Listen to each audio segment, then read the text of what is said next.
Welcome to the lecture series on vitamins and nutrition. Today we are going to look at one of the most important water soluble vitamin.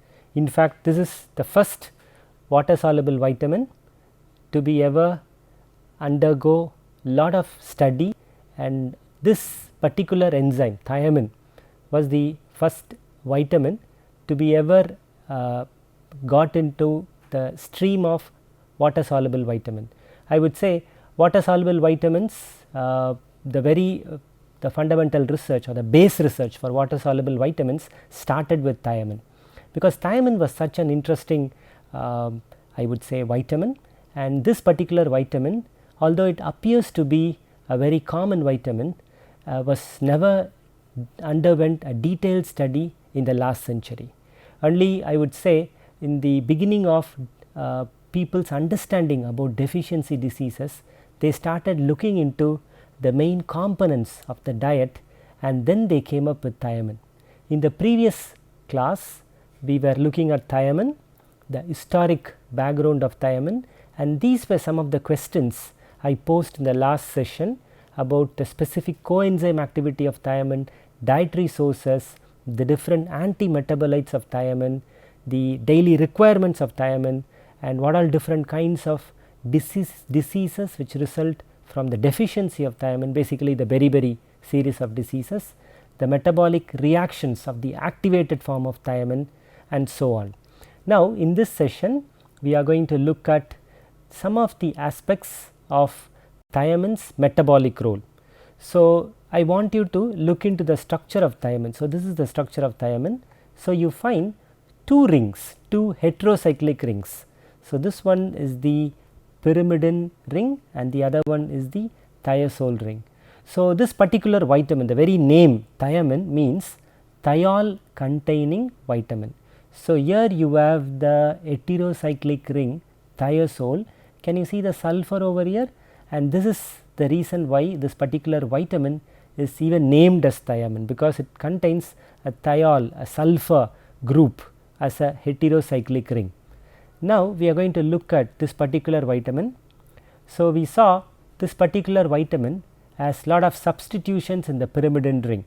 So, you have dimethyl 6 amino. So, here you have a methyl and here you have a methyl, and here is the amino group which is connected to a thiazole ring, and this thiazole ring in turn has a methyl group substituted and a ethyl group with the hydroxy group over there as a side chain. So, these two structures are linked by a methylene linkage. So, this is the structure of thiamine, and if you look at the thiamine actually becomes active. In other words, we have this thiamine, the dietary thiamine what we take needs to be converted into one more active form to be utilized in the metabolism.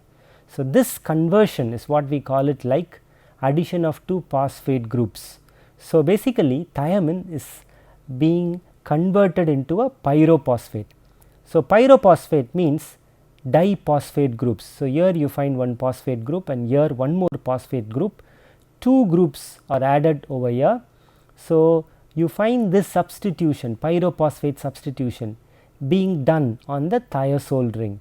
So, in the thiazole ring in the previous structure we saw you have a hydroxy group, and in that particular hydroxy group you fundamentally kind of phosphorylate. You add a phosphoric acid addition and consecutively two phosphate groups are added, and this particular reaction is catalyzed by TPP, thiamine pyrophosphate transferase, because you are transferring a phosphate group. The source of it fundamentally comes from a ATP. So, ATP is the universal source for phosphorylation. You can also do phosphorylation from inorganic sources, but this particular reaction you find ATP being the primary contributor for the phosphate group. So, once you have this particular compound, the pyrophosphate version of thiamine, now it is ready to participate in the metabolic reaction. Now, in the last class we saw different dietary sources. Always remember the fair source, what we call it like meat, liver and egg and fish, it is basically kind of a stored reserve. I would say plants and fungus have the fundamental pathway required for synthesizing thiamine. So, if you are going to look into a plant source, okay, especially grains, that will be an excellent way of enriching our cells with thiamine. So, fairly good source would be like whole cereals. In any case, polished cereals may have lost all the thiamine content in it. Not only thiamine, many of the water soluble B complex vitamins might be lost. So, what we look over here, fundamentally animals do not have the ability to produce thiamine. So, you find thiamine being produced in the plants, in the fungus and in the bacterial sources. So, you see there in the last class I told you about different sources, and we also saw how thiamine is basically available when we process thiamine. So, if you look into the thiamine, thiamine is basically very sensitive in an alkaline pH and also sensitive at a very high temperature. So, you see if you are going to cook your food above 100 degrees centigrade, so you might lose all the thiamine gets degraded. Okay, so, the half life of thiamine is almost like 10 days, almost 2 weeks I would say. Okay, so, when we take thiamine and thiamine gets circulated, before thiamine could be completely degraded in the vital organs, liver, kidney or brain. So, they would be there circulating before they could be completely eliminated by the kidneys. So, you find some amount of thiamine is always present, but always remember, compared to fat soluble vitamins, thiamine sources are very bleak. So, the resource what we already have may not be that sufficient to keep us long when our diet is deprived of thiamine, but that is not the case for fat soluble vitamins, because fat soluble vitamins have an higher tendency to be stored in a system. So, we might run out of these fat soluble vitamins for a considerable period of time and we may not even show symptoms, but that is not the case for water soluble vitamins. So, we saw this in detail in the last session. I am just surfacing it and connecting that particular idea of thiamine activity and how we really process it. So, look here, so mark this, so you have 100 degree or higher temperature can degrade. So, that is one of the reason when we look at vegetables which are taken from fresh sources or whenever we attempt processing them, we are aware of this thiamine loss and other water soluble vitamin loss. So, what the manufacturers would do is basically to comply with the standards. So, to comply with the standards, they enrich their food with artificial sources of thiamine after the processing is done. So, you look over here, we saw in the previous slides how this activation happens. So, this TPP synthase is that key enzyme. So, the thiamine what we take would be taken up inside the cells, and inside the cell you have this particular enzyme which activates thiamine and makes it as an activated version of thiamine. So, this activated version of thiamine is what we call it as TPP, thiamine pyrophosphate. Okay, so, if you could know how this activation happens and why this activation is essential. See, look here, we are just surfacing back where we would need amounts of thiamine on a daily basis. So, you see like minimum at least 0.5 mg per 1000 calorie diet we need it. So, approximately considering a 2000 calorie diet, probably 1500 to 2000. So, we might end up almost like 1 to 1.5 mg per day. It might appear very low. In fact, most of the vitamins, their requirements are very low, but in spite of it, although their requirement might appear to be low, they play essential role. Always remember, whenever in any catalyst reaction, the quantity of catalyst would be very less, does not mean that catalyst is not contributing. So, similarly in this particular vitamin, although the daily requirement might appear to be very low, but always remember, you need sufficient amount of this thiamine being replenished on a regular basis. You know why? Because if it is not taken on a regular basis, we are quick to show deficiency symptoms for thiamine, and one of the key deficiency symptoms appear to be degenerative conditions connected with nerves. In other words, what we call it like polyneuritis. Although polyneuritis is very pronounced in, I would say, fowl and birds, but humans are not exempted from the symptom. In fact, the classical symptom of thiamine deficiency gives rise to beriberi, a very debilitating condition with marked changes in the intellectual ability, I mean the ability to process, because under to this you have the degenerative condition of nerves associated with thiamine deficiency. So, if that be the case, then this enzyme should have, this particular vitamin should have many roles to play. So, you look here, when you look at the metabolic role of thiamine, so thiamine is invariably involved in the energy yielding process. Okay, so what do you mean by energy yielding process? So, if you recollect, we take a lot of macros, I mean macros in the sense major nutrients, carbohydrates, proteins, lipids, and all those associated derivatives of these three major nutrients, and among them our body is so programmed to utilize carbohydrate as the primary source for energy yielding metabolism. Okay, so carbohydrate is very essential and does not mean that we cannot obtain energy from proteins, it is true, or neither from fats. Yes, they are all storage form, and obviously protein being the functional version of the energy being employed. So, we end up having those metabolisms in our system that primarily use or is being so I would say wielded in such a way that it would use carbohydrate as a primary source for metabolism. Now, having said this, I want you to recollect some of the fundamental pathways, glycolysis, okay, citric acid cycle. So, some of the primary metabolic pathways that help us sustain our energy, they essentially produce sufficient amount of ATP and other related molecules.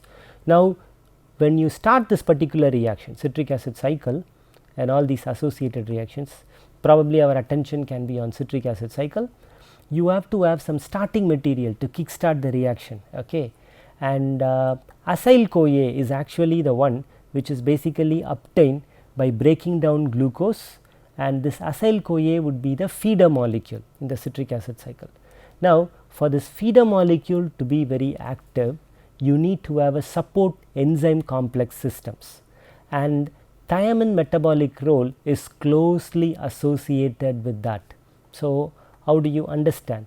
So, thiamine pyrophosphate is that essential cofactor for oxidative decarboxylation of alpha keto acids to form an acylated coenzyme A. In other words, I am trying to recollect, I am trying to help you recollect acyl CoA being the raw material for this fundamental reaction. So, acyl CoA would be the feeder molecule. So, acyl CoA would be the end of glycolytic pathway where a glucose molecule is broken down to release two acyl molecules, but these acyl molecules basically consists of coenzyme with an acylated version of it. So, where do you get this source? A biological source or an organic source of acylation happening to coenzyme A, and that is taken care by thiamine pyrophosphate. So, thiamine pyrophosphate is that essential cofactor that basically participates or initiates oxidative decarboxylation of alpha keto acids to form acylated coenzyme A. So, this is extremely essential. So, I want you to also recollect this particular enzyme called pyruvate dehydrogenase, then alpha keto glutarate dehydrogenase, then one more enzyme what we call it like branched chain alpha keto dehydrogenase. So, these three enzymes almost catalytically their actions try to overlap or similar, but all of them are extremely essential and all of them fundamentally use TPP. Okay, so, I want you to have your attention on this particular name, what we call it like pyruvate dehydrogenase. Okay, so, pyruvate dehydrogenase is an enzyme, and this particular enzyme utilizes TPP. thiamine pyrophosphate as a chief cofactor. So, this particular pyruvate dehydrogenase complex integrated well with these three enzymes would do the function of, I would say, transferring the groups across these metabolic pathways. So, thiamine pyrophosphate is extremely essential. So, thiamine pyrophosphate is the source for transfer of acyl group to coenzyme.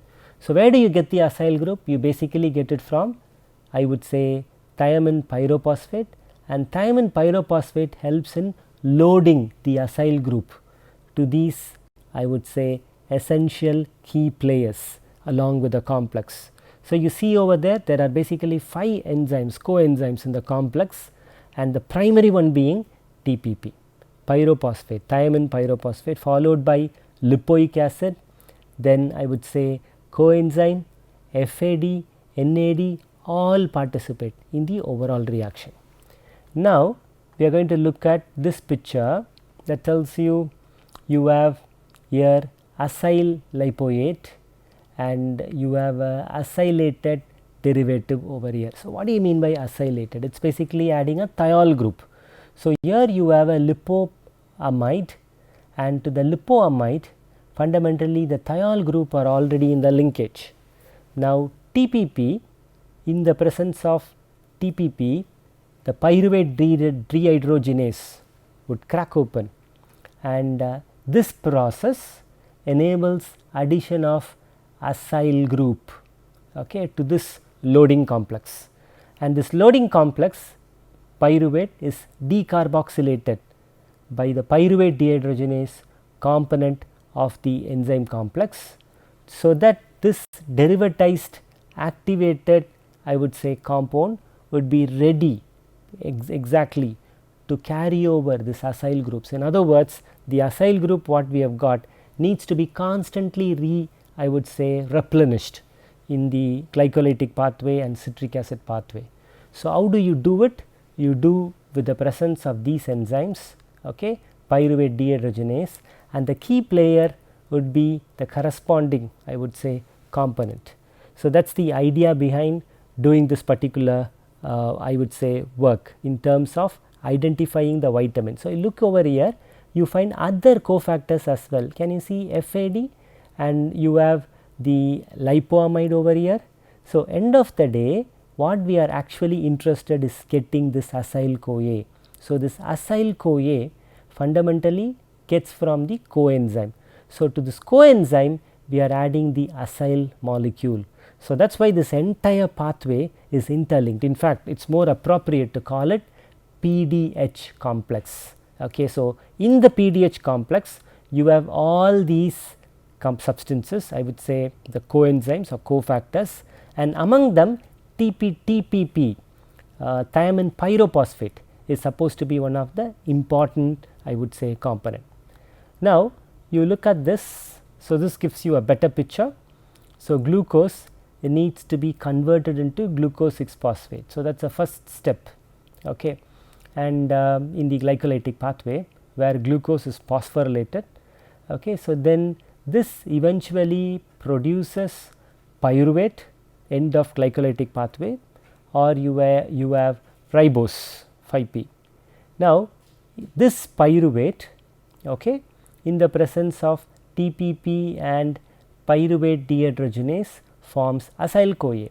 The moment acyl CoA is available, this kickstarts the citric acid cycle. So, the citric acid cycle goes alpha ketoglutarate, succinyl CoA, and keeps churning out, okay, sufficient ATP to keep the metabolism going. So, you see there you require TPP in this step where you have pyruvate dehydrogenase. In the citric acid cycle you have a step alpha ketoglutarate. Okay. So, what is a glutarate? It is basically a glutamic acid. So, glutamic acid, glutarate, you should recollect. So, these are some of the precursor compounds, and this alpha ketoglutarate, okay, is getting converted to succinyl CoA, and for this again you need TPP. And who is the enzyme doing this job? alpha ketoglutarate dehydrogenase. As you add pyruvate dehydrogenase, adding an acyl group donor, I would say, to kickstart the reaction. So, in the middle of the cycle, I would say the alpha ketoglutarate is actually used as the starting material, and in the presence of TPP you consider them to transfer an acyl group, and ultimately you have succinyl CoA. So, this proceeds further in the completion of citric acid cycle.